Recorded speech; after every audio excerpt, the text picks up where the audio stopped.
Welcome. I'm Greg Washington, and I'd like to thank you for the time you're investing in this training. Well, most of you are clients, but we have some invited guests, so I'd like to say a few words about our business.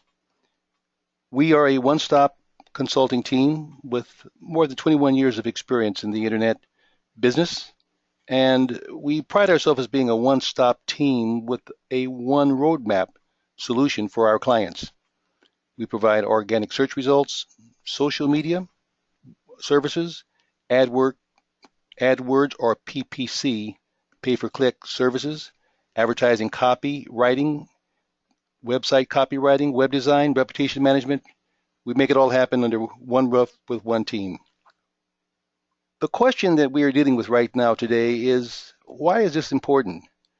Why is it an issue of Yelp? Why we're looking at, should Yelp reviews be the first or last option? Well, let's first of all talk about what is Yelp.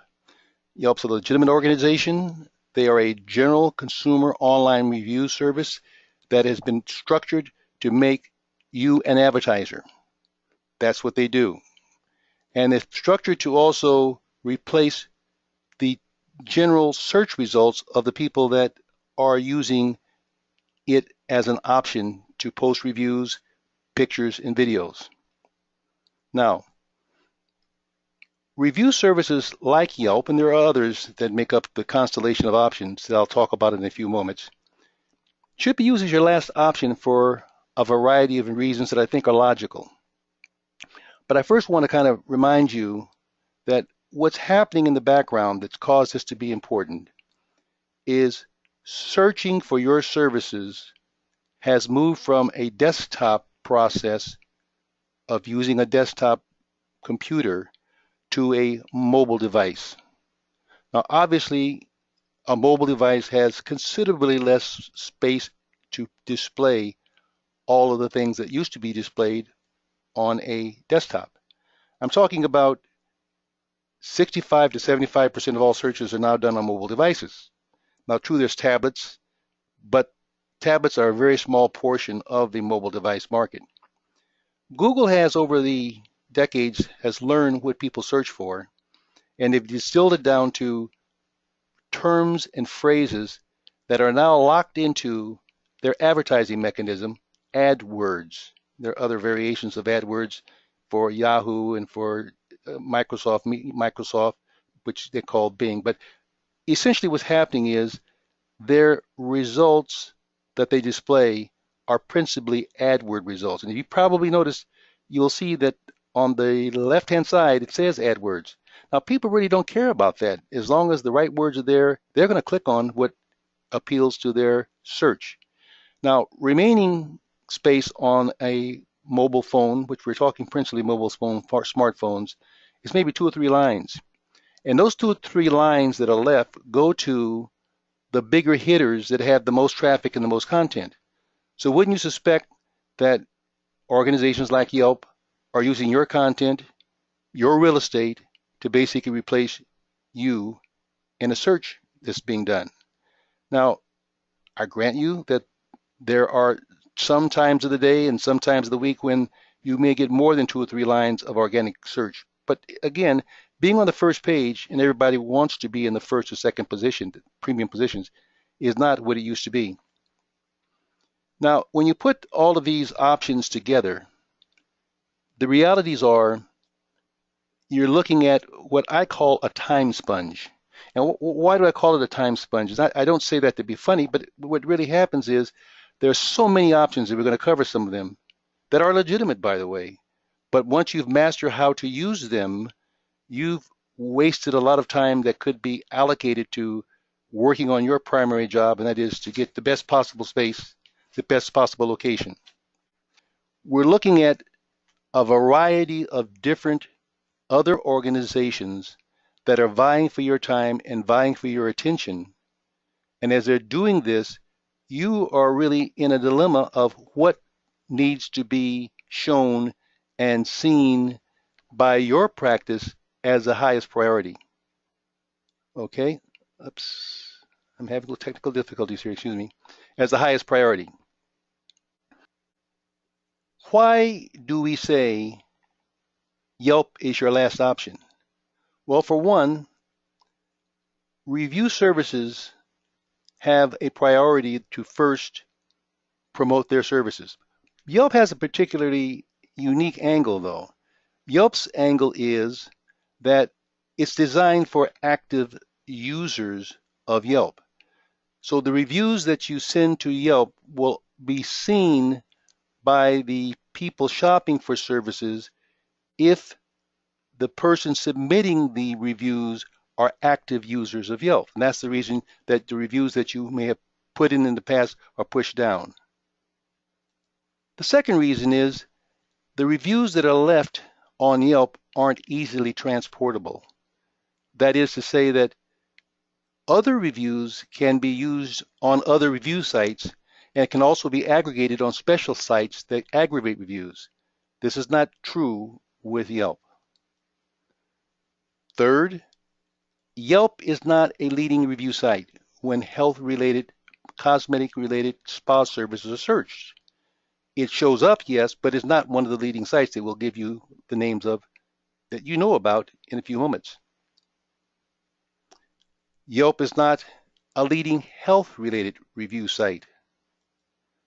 But most importantly, as I've said, you're actually giving up your SEO results or pushing yourself down when you use not just Yelp, but any other service. Now, I'm not in any way implying that Yelp is not of value. I think you want to, in fact, include it in your options, but really as your last resort, because if you were to really address the most important of the review site options, I call them the bigger bangers, they will consume all of your time to get the results that you really want to get, and you will have a little less time to do these other things.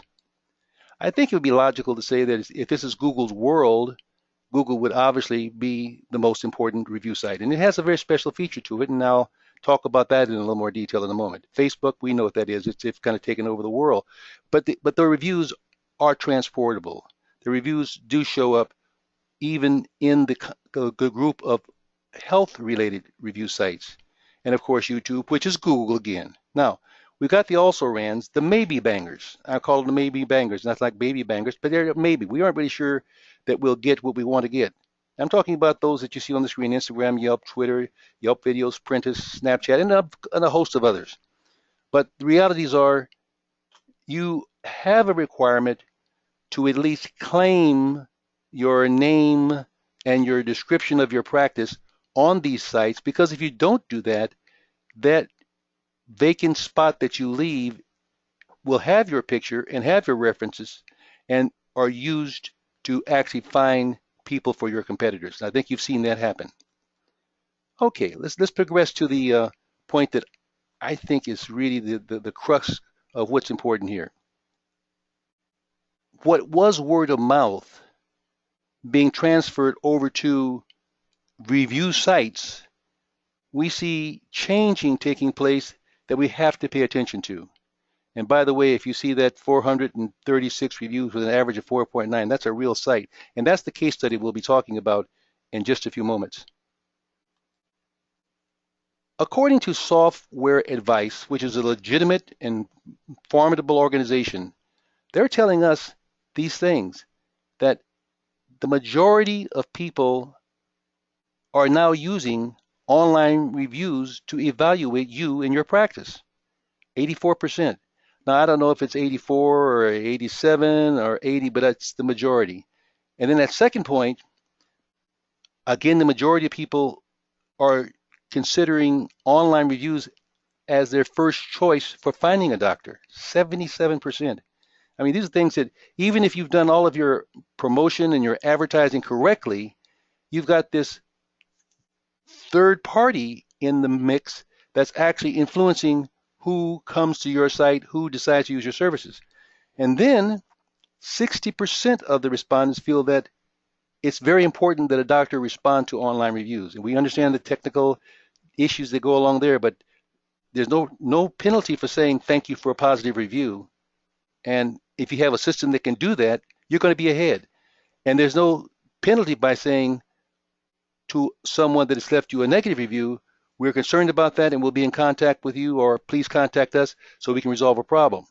And by the way, I've always believed that a negative review, one or two negative reviews, are not going to destroy any practice. If you have already distributed positive reviews, and the review sites come up in clusters, and they're actually the search results that occur directly after the AdWord advertising, the paid for advertising. I'm saying, and we're saying at Patients Unlimited Marketing Consultants, let's major in the majors, not major in the minors. Now, you might notice that there's a fourth item that's been added to the Big Bang options, and that's review site aggregators with microsites you control. Now, I'll explain that in a little more detail, but what we're saying is there's a way of aggregating particularly all of the positive reviews and showing, as you saw that number of 400 reviews, that number on every page of your website. And when they see those stars, those 5 stars on every page of your website, they're going to click on it. And when they click on it and they go to an aggregation, a microsite you control, that's what we're talking about.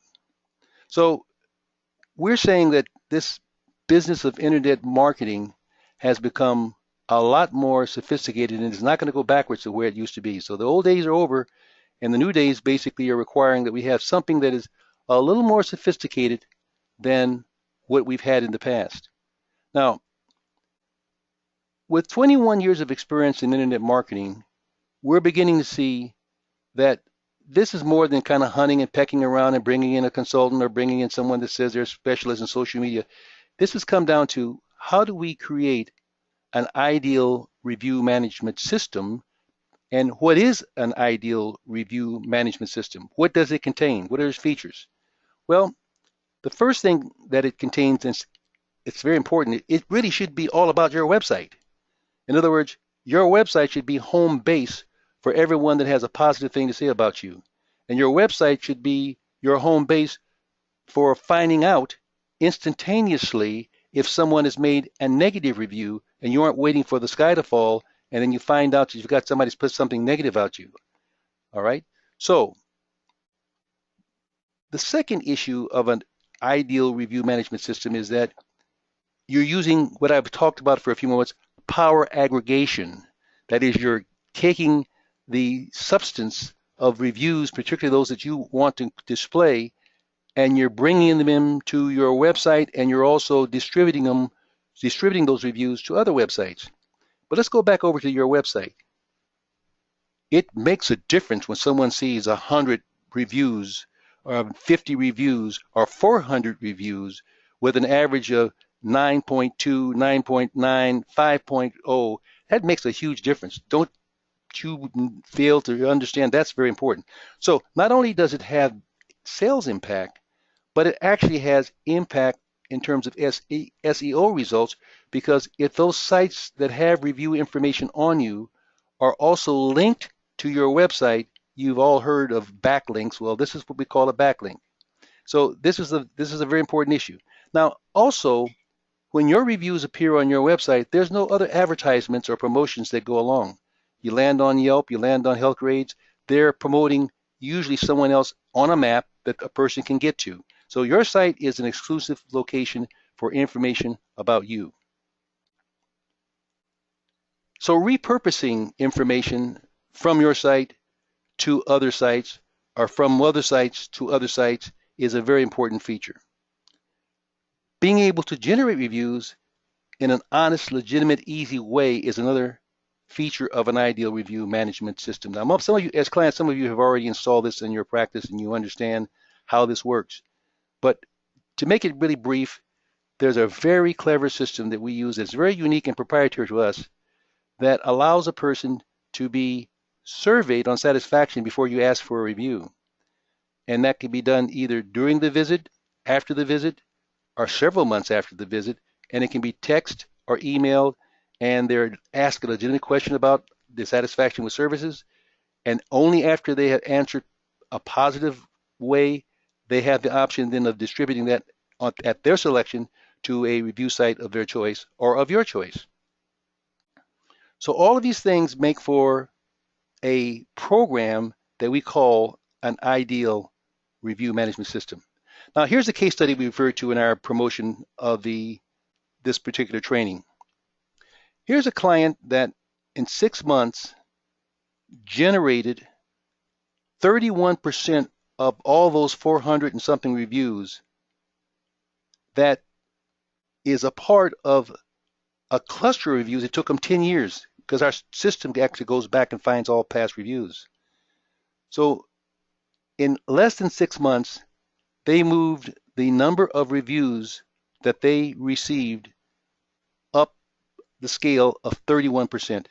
And what happened is, as we were able to actually accumulate all of the past reviews, we were able then to sort down the 3, 4, and 5-star reviews, and they have a very, very good average. So this is a real key issue about the ideal review system. Now, to generate reviews, you need to request those reviews. And I've mentioned you can do that text, email, and we've got some other clever systems that actually work that you will be happy to hear about. Then you have an automated follow-up. I mean, an ability to thank people for their reviews, ask questions from the person that's giving you reviews. And then, as I said before, you can automatically share those across the platforms of other review sites.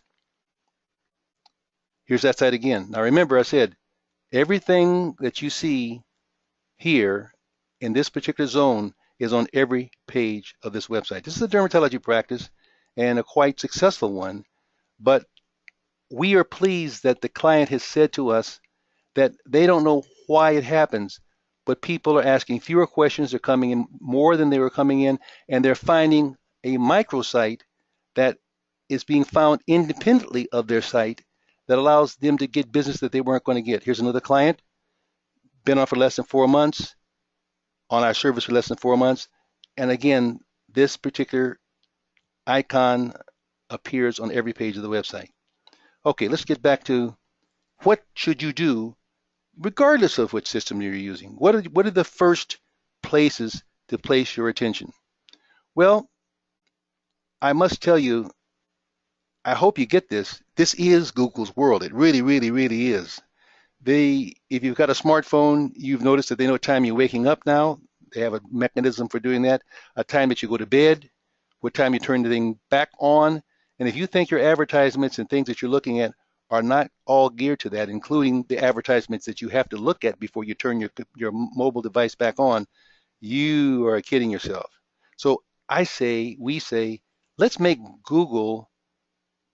that My Google page the first place that we're going to basically work on getting top reviews. Now, you might say, well, Greg, why are you specifically saying that? Well, first of all, when someone searches your name, the first thing they're going to see is that My Google business page.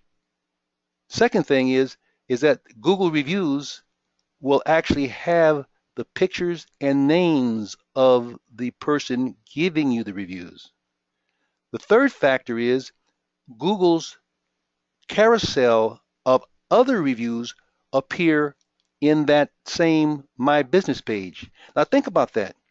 That means that your website's microsites page appears, and when that 400 or 300 or 100 or 550 reviews pop up and it says 4.0, 4.9, you want to believe it's going to make a difference. You want to believe that it will make a difference. Now, this is an example of this client's microsite. And again, it shows up in the search results, and you can see it's PUMC. This is our name appears. We could put the client's name, but it's not believable. But as an outside organization other than the client's name, that makes a big difference. So, and again, right under the AdWords, it pops up under the find of their AdWord campaign, which happens to also be in place. Again, we're a one-stop shop. There's no longer a one-trick pony that does it all. You can't just do organic anymore. You even can't even do all AdWords anymore. I think that's also a suicidal trip. You want to be able to be found on every possible search option. And this is the actual detail on the microsite. So what you're seeing here is you're seeing independent of the client's website, but yet also on the client's website, you're seeing each positive review because it's sorted down by all positive reviews first and all all high ranking reviews first. And those that are of lesser, such as a 4 and 3, they're further down the line. But these are actually links. Each one of these reviews, if you click on them, you go actually right to the actual review site. So actually what's happening is you're using the review site's search power to build up your search power and results. Now, the next thing you want to do, and this sounds like common sense, but I think maybe to all it isn't common sense, you want to focus on the health-related review sites. I'm talking about Vitals, Health Grades, RateMeMD.com, DocFinder, and also PUMC.com or ReviewPUMC.com. So that's what I would do if I had a limited amount of time and I didn't want to be caught within this time sponge problem we're talking about. So managing reviews within an ideal review site management system allows you to do these things. It allows for instant monitoring and knowing what's going on at all times with regard to your reviews. It allows for you to find a negative or a potential negative review and squelch it before it's distributed and becomes your problem. And we know that pollution of negative reviews has only one antidote, and that is more positive reviews. So the cure for pollution is dilution. 2, you want to be able to request reviews from patients that are happy and post them instantaneously on your web pages, including your home page.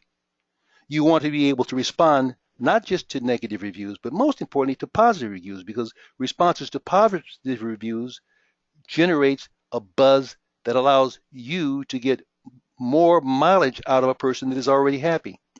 But most importantly, analysis. Because knowing where you are and knowing where to aim your attention is really, really important. So when all those reviews pop up, and by the way, they pop up in clusters like you're looking at right here. That's how they do. They're looking for you. You see, you have to accept that even your brand is not as important on its own if it can't be validated by a review. So the moment someone puts in your professional name as a doctor or your practice name, that's where you get all of these other review issues that come up many times before your website comes up. In most instances, before your website comes up. So we're talking about an ideal management system for reviews. We're talking about reviews are the secret sauce to success. We're saying that even with the most powerful marketing program, if you aren't managing your reviews and taking them to your website and using them in power aggregators that are allowing you to talk to your patients with authority and giving them impact, with exclusivity of not having your other competitors in your area appearing on the same page that your reviews are, you are not in a position to be strong and be as successful as you have to be, because this free service that, quote, I say, quote, free service that Google was providing is over. It's coming to an end.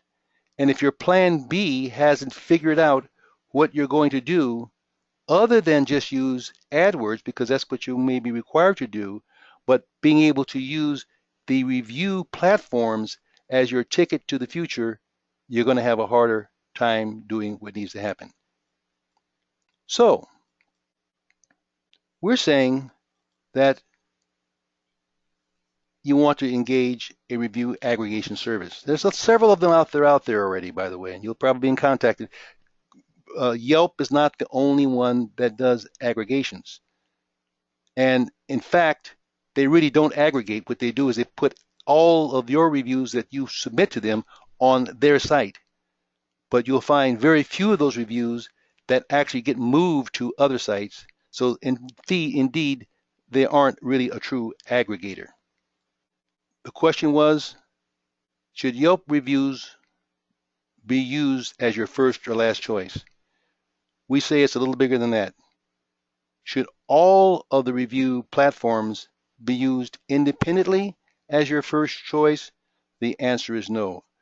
Your website should be used as the aggregating site of all of your positive reviews. And we're not saying in any way you don't want to also have reviews on those other sites. We're not saying that at all. Let's be real clear. We're saying it's if you've got more time and you've got the time to do it after doing your job on the major bangers or the bigger bangers, then go to it. And I'd like to thank you for the time and attention you've given me. Have a great day.